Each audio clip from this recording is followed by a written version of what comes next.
New session of KCC tutorials. तो बच्चों, आज का हमारा टॉपिक है 7वीं कक्षा का 6th लेसन, पृथ्वी से अग्नि तक।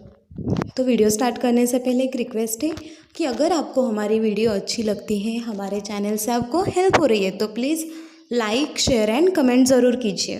तो आज का लेसन हम स्टार्ट करते हैं, जिसका फर्स्ट पार्ट हम देख चुके हैं। आज हम सीखेंगे सेकेंड पार्ट। तो फर्स्ट पार्ट में हमने क्या देखा था? तो पृथ्वी से अग्नि तक।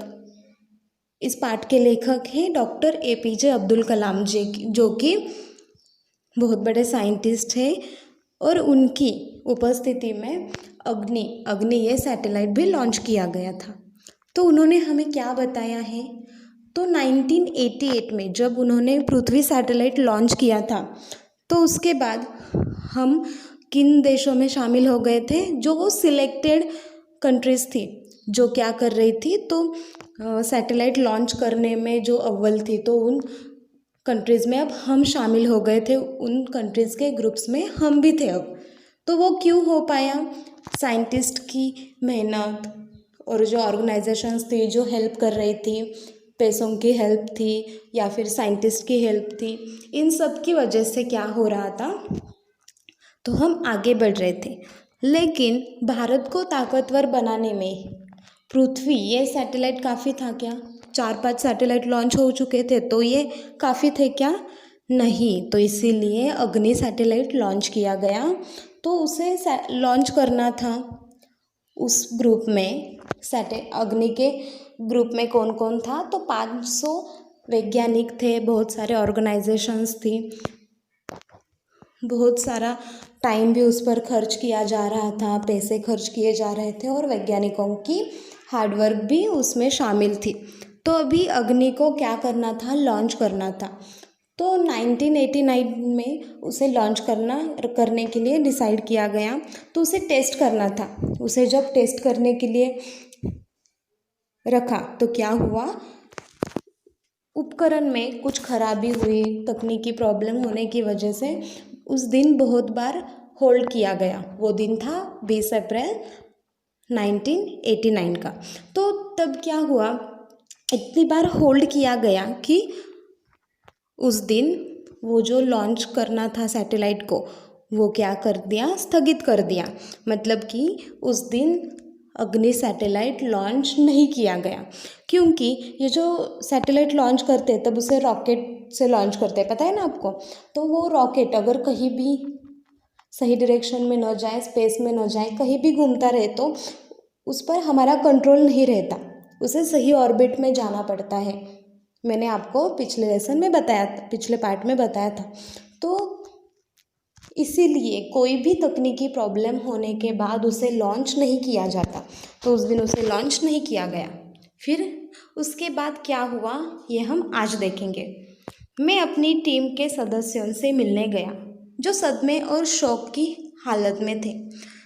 तो जो एपीजे अब्दुल कलाम है, उनकी जो टीम थी, साइंटिस्ट की टीम जो क्या कर रही थी? अग्नि सैटेलाइट पर काम कर रही थी।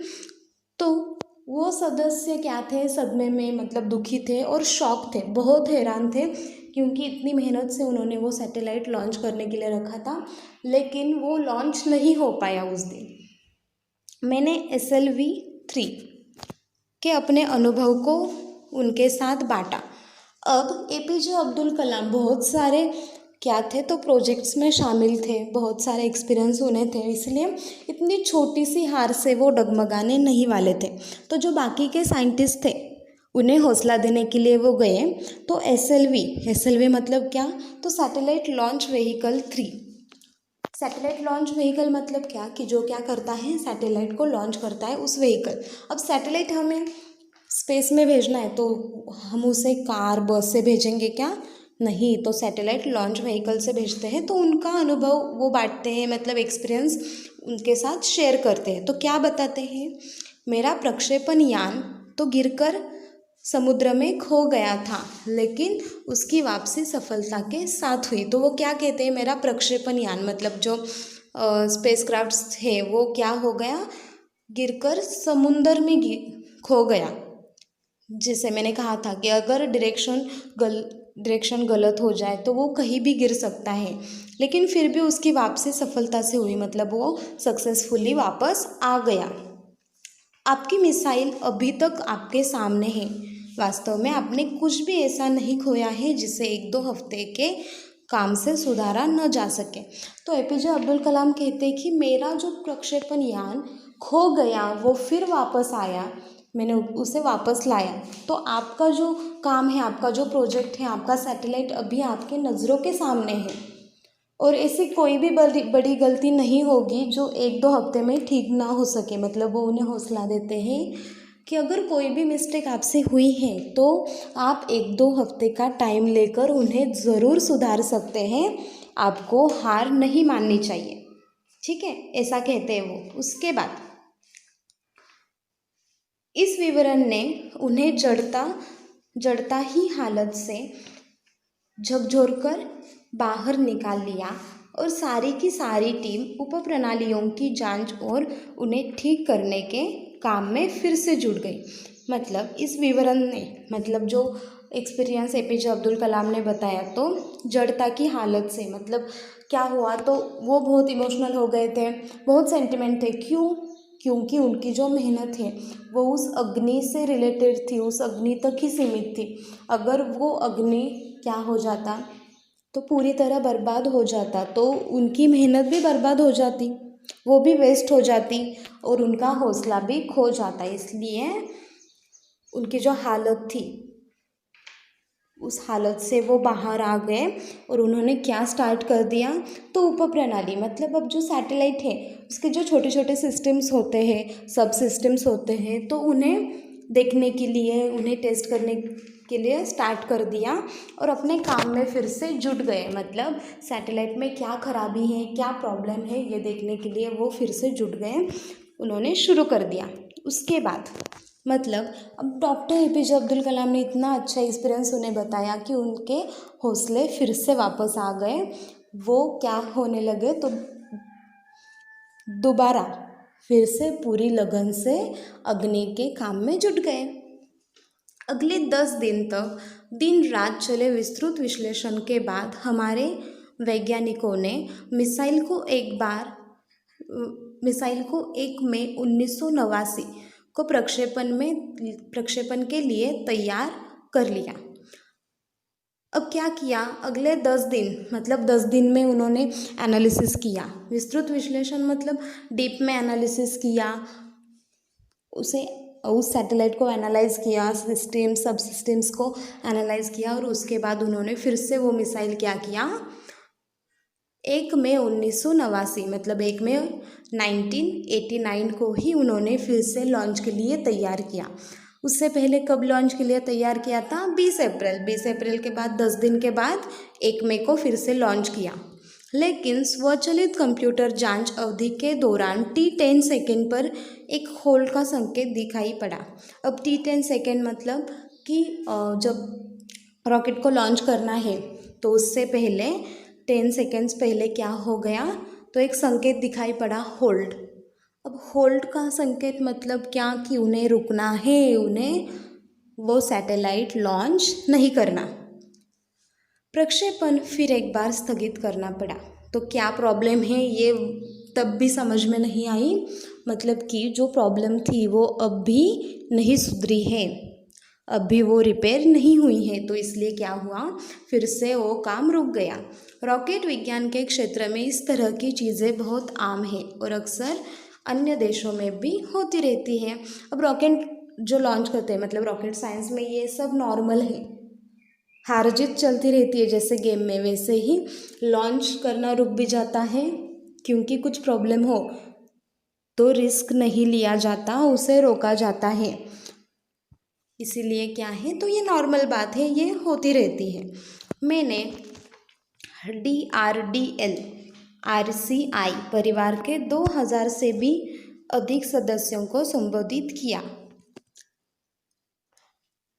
अब जो DRDL है उसका मतलब क्या है, defence research and development lab. उसके बाद RCI का मतलब रिसर्च सेंटर इमारत। तो इनके जो सदस्य हैं, कैंडिडेट्स हैं इनके जो, उनको क्या किया, संबोधित किया। तो उनसे क्या कहते हैं देखो, बहुत मुश्किल से ही कभी किसी प्रयोगशाला या R&D संस्थान को देश में पहली बार अग्नि जैसी प्रणाली विकसित करने का अवसर मिला है। तो सर APJ अब्दुल कलाम क्या कहते हैं हमें और उन सदस्यों को कि जो ये अग्नि जैसी ये जो सिस्टम है उसे लॉन्च करने का, उसे बनाने का जो अवसर, जो अपॉर्चुनिटी हमें मिली है, तो ये सभी को नहीं मिलती। R&D का मतलब क्या, रिसर्च एंड डेवलपमेंट। तो ये जो रिसर्च एंड डेवलपमेंट को जो ये अपॉर्चुनिटी मिली है वो सभी को नहीं मिलती। तो इस अपॉर्चुनिटी को हमें क्या करना है, पूरी करके दिखानी है, हमें ये काम करके दिखाना है। स्वाभाविक रूप से बड़े अवसर अपने साथ बराबर की चुनौतियाँ लेकर आते हैं। कितना अच्छा कहा है देखो APJ अब्दुल कलाम ने। क्या कहते हैं कि नॉर्मली क्या होता है, जब हमारे पास बहुत अच्छी अपॉर्चुनिटी आती है तो उसके साथ हमारे लिए चुनौतियाँ भी आती हैं, डिफ़िकल्टीज़ भी आती हैं। हमें उन डिफ़िकल्टीज़ को पार करना है, तभी हम उन अपॉर्चुनिटीज़ को गोल्डन अपॉर्चुनिटीज़ में बदल सकते हैं। हमें हिम्मत नहीं हारनी चाहिए, समस्याओं को हमें हराने का मौका नहीं देना चाहिए। तो हमें बिल्कुल भी हिम्मत नहीं हारनी चाहिए और समस्याओं को हमें हराना है, हमें बिल्कुल नहीं हारना समस्याओं से, ऐसा वो कहते हैं। देश को हमसे सफलता से कम कुछ भी पाने का अधिकार नहीं है। मतलब कि जिस देश में हम रहते हैं उस देश को हमें हमेशा क्या देनी है, सफलता देनी है, सक्सेसफुल होना है। हमें उन्हें कभी भी असफलता नहीं देनी है, क्योंकि देश का अधिकार है सफलता पाने का। आइए सफलता को लक्ष्य बनाएं। मतलब क्या, तो हमारा एक ही एम है, हमारा एक ही ध्येय है। कौन सा, एक ही लक्ष्य है। कौन सा लक्ष्य है कि हमें सफलता, हमें सिर्फ सफलता चाहिए, यही हमारा एक मोटिव है। अपना संबोधन लगभग खत्म कर चुका था कि मैंने लोगों को कहते हुए पाया, मैं आपसे वादा करता हूँ महीने के ख़त्म होने के पहले ही अग्नि का कामयाबी से प्रक्षेपण करने के बाद हम यहाँ वापस मिलेंगे। तो ये जो साइंटिस्ट थे, ये जो सदस्य थे, वो APJ अब्दुल कलाम की ये जो संबोधन, ये जो स्पीच थी, वो सुन के इतने इंस्पायर हुए कि वो क्या कहते हैं कि हम क्या करेंगे, ये महीना, ये मंथ ख़त्म होने से पहले हम क्या करेंगे, तो अग्नि को लॉन्च करने की सफलता मनाएंगे। और वो जो सफलता है वो मनाने के बाद हम वापस कहाँ मिलेंगे, यही मिलेंगे। तो कितना कॉन्फिडेंस है देखो, इसे ओवर कॉन्फिडेंस नहीं कहते, ये कॉन्फिडेंस है, क्योंकि ऑलरेडी वो सैटेलाइट वो बना चुके हैं। सिर्फ वो कोई एक प्रॉब्लम है जिसकी वजह से लॉन्च नहीं हो पा रहा, तो उसे ठीक करने में वो क्या कहते हैं कि उसे ठीक करने में उन्हें 10 दिन लगे, उसके बाद भी वो ठीक नहीं हुआ। फिर भी ये साइंटिस्ट, ये सदस्य कहते हैं कि हम ये महीना ख़त्म होने से पहले ज़रूर इसे क्या करके दिखाएंगे, लॉन्च करके दिखाएंगे। तो इसे कहते हैं हौसला। तो APJ अब्दुल कलाम की बहुत सी ऐसी स्पीच है, आपको यूट्यूब पे वगैरह मिल जाएगी। वो बहुत इंस्पायरिंग बोलते हैं, जैसे यहाँ पे इतना इंस्पायरिंग हमें ये पैसेज दिख रहा है, वैसे ही उनके जो स्पीच होते हैं वो भी बहुत इंस्पायरिंग होते हैं। आप कहीं से भी डाउनलोड करके उन्हें सुन सकते हो। यह किसी आश्चर्य से कम नहीं था कि कैसे सैकड़ों कर्मचारियों ने लगातार काम करके प्रणाली की तैयारी का काम स्वीकार्यता परीक्षणों सहित केवल 10 दिन में पूरा कर डाला। लेकिन अब बाधाएं पैदा करने की बारी विपरीत मौसम की थी। अब APJ अब्दुल कलाम कहते हैं कि ये किसी भी आश्चर्य से कम नहीं है। बहुत चकित हूँ मैं ये देख के कि उन साइंटिस्ट ने फिर से वो जो सिस्टम्स है उन्हें जांचना शुरू किया, एनालाइज किया, और उसके बाद क्या किया उन्होंने, तो 10 दिन में पूरा काम कर डाला। मतलब जो कुछ भी उन्हें मिस्टेक्स लग रही थी, जो कुछ भी वो रिपेयर करने वाले थे, वो सब उन्होंने 10 दिन में पूरा कर दिया। लेकिन अब बाधाएं, मतलब प्रॉब्लम्स कौन पैदा कर रहा था? तो विपरीत मौसम, मतलब मौसम में क्या थी? तो खराबी थी, जैसे कि बारिश के मौसम में होती है, जब बवंडर तूफान आता है तब होती है। तो वैसे एक चक्रवात का खतरा मंडरा रहा था। चक्रवात मतलब बवंडर। सभी कार्य केंद्र उप उपग्रह संचार के जरिए आपस में जुड़े हुए थे। अब सभी कार्य केंद्र मतलब वर्क सेंटर एंड उपग्रह संचार मतलब सैटेलाइट कम्युनिकेशन के ज़रिए आपस में जुड़े हुए थे। क्यों? क्योंकि मौसम ख़राब था और उन्हें पल पल की जानकारी चाहिए थी। मौसम संबंधी आंकड़े रुक रुक कर आने लगे और 10 मिनट के अंतराल में उनकी बाढ़ सी आ गई।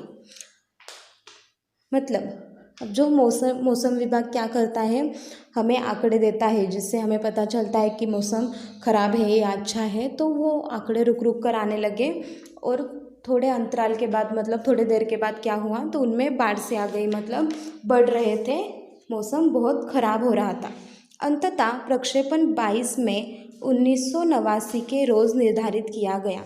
तो इसीलिए अब उनका पूरा काम हो चुका था, लेकिन मौसम की खराबी की वजह से सैटेलाइट लॉन्च नहीं किया जा रहा था। तो निर्धारित किया मतलब डिसाइड किया। कब डिसाइड किया? तो 22 मई 1989 को।